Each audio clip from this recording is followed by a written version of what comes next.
Vaughn starts giving Quando the beats. Whatever, whatever. By the way, I'm going to tell you this right now. Some of these dudes have guns. The world was left in shock when new footage of King Von's final moments hit the internet. We all knew Vaughn had that heated altercation with Quando Rondo before the shots rang out. But this new footage, it changes the whole game.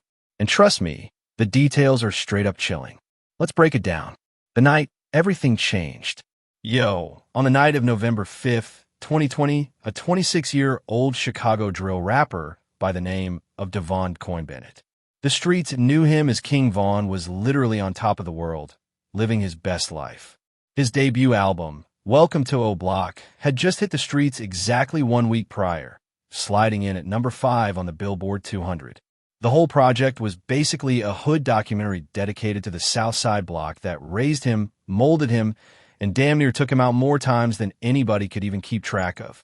That night in the A, Van was doing what any rising star does, pushing his music, turning up to celebrate his momentum, and moving through a city that had basically become his second home base.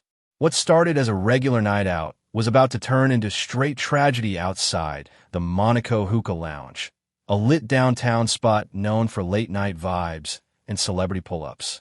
And now, years later, new footage of that fatal run-in has resurfaced and gone crazy viral, bringing back all the debates about self-defense, street code, and that thin line between survival and catching a body that pretty much defines the world King Von came up in. To really understand why this footage hits different, you gotta understand the backstory. Feel me? Van and his squad weren't strangers to having static with Quando Rondo's camp. Both these artists were moving in the hyper-competitive drill and trap lanes where gang ties turned personal beefs into whole public spectacles. Vaughn was tapped in with the Black Disciples through O Block, while Quando had his own connections to Savannah street politics. Before November 2020, subliminal shots. He's in front. There's individuals back here who have a weapon in their hand. There's guns. Vaughn starts giving. When the scrap spilled out into the street, Timothy Lou Tim Leaks popped out the whip. What came next flipped everything upside down. According to ballistics reports from the GBI, Leaks let off multiple shots. They estimated like 4 to 6 rounds from a pole. Lil Tim himself would later speak on exactly what went down in his own words. Pull out and you shoot 4 times. Yeah, the gun jammed. Oh, the gun jammed. Yeah. After the 4th shot? Probably like third. The autopsy reports paint a devastating picture. No capítulo. Ben caught 6 shots, 3 to the chest and torso that ended up being fatal, ripping through his lungs and major arteries. 1 to his right arm, 1 to his neck, and 1 grazing the back of his dome. He dropped near a black sedan, leaking bad. But the chaos was only getting started. Fam off duty and on-duty police pulled up within 90 seconds. Lights going crazy. Cops let off like 10, 12 rounds at armed suspects trying to dip from the scene. Another member, 34-year-old Mark Blakely, got hit and didn't make it. Lil Tim himself caught shots in the leg and arm. Off-duty cops in the area, and they start shooting. Right. You end up getting shot twice? Right. Well, what parts of the body?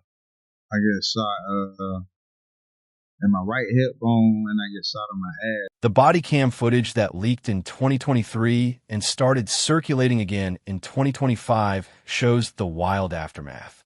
12 trying to lock down the scene, grabbing Boss Top, who keeps asking, "Is Van good? Is he alive?" While smoke and screaming fill the air.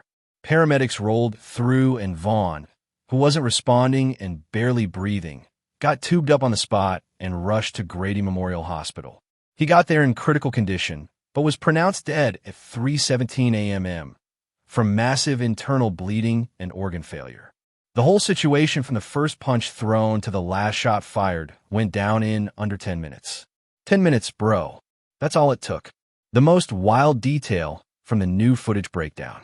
One of Van's boys tried to finish off Lul Tim execution style after Tim was already hit and laying on the ground, but his blicky jammed.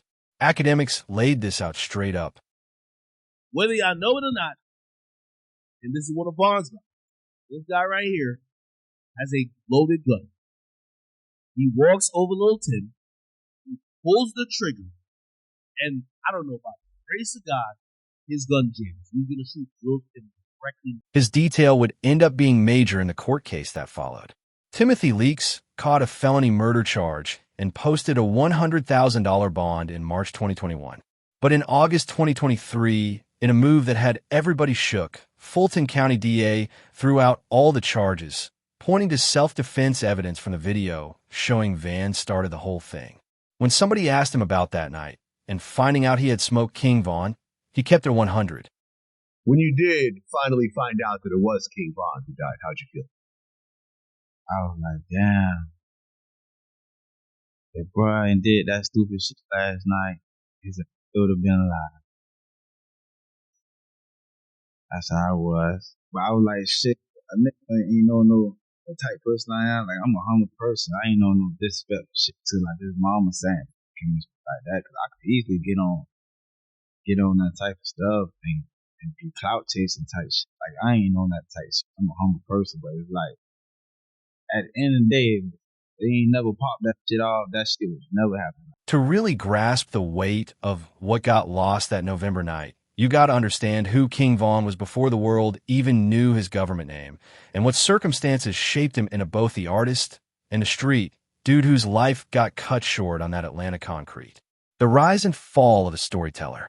Devin Cohn-Bennett came into this world on August 9th, 1994 in the Robert Taylor Homes on Chicago's South Side, a massive complex of project towers that would eventually get knocked down and rebuilt as Parkway Gardens, the spot the whole world now knows as O Block. His childhood was marked by loss and violence from Jump Street. His pops, Walter Bennett, got hit in a shooting when Devin was only 11 years old, leaving him to get raised mainly by his mama, Tesha, a hairdresser who was putting in mad hours just to keep food on the table and a roof over their heads. By his own account in interviews and his bars, the streets basically became his second parent almost right away. By 12, he was already out there boosting whips, not for kicks, but because he had to. Juvenile records that got unsealed later in court paperwork show his first arrest at 13 for having a pole on him. By 14, he was a regular at Cook County Juvie, going in and out for straps, robberies, and catching fades. The block Van grew up on, 6451, South King Drive, had a direct view of the very courtyard where O.D. Perry got killed in 2011. That body changed the whole neighborhood forever. Within days, everybody started calling the entire complex O Block in his memory, and that name stuck for good. Even Chicago police reports and federal indictments use it officially now. Van officially clicked up around 2010-2011 when he was 16. He became a Black Disciples member under the O Block set, catching the nickname Grandson because Koss and older heads locked up said he looked like a young David Barksdale, the cat who founded the Black Disciples in the first place. Between 2011 and 2014, Vaughn was doing so many bids. What's the story? What's your story? My story, I got to jail, threw the body into a tent. How you beat that? Yeah, I mean, you didn't do it. How you do that? You had two old young black men. Yeah, like, you know, jury. Yeah, look. Went all the way to it. Jury. Oh, you got to try. You gonna beat it. You gonna beat it if you didn't do it. That's all. That's expensive too. When he touched down in 2017 after beating that first-degree murder case, he was 23 years old, tatted up fresh, and carrying a rep that preceded him all across the South Side. Everybody knew who Van was before he even spit a single bar. The music breakthrough came through his day. One homie, Lil Durk, Van explained the connection like this.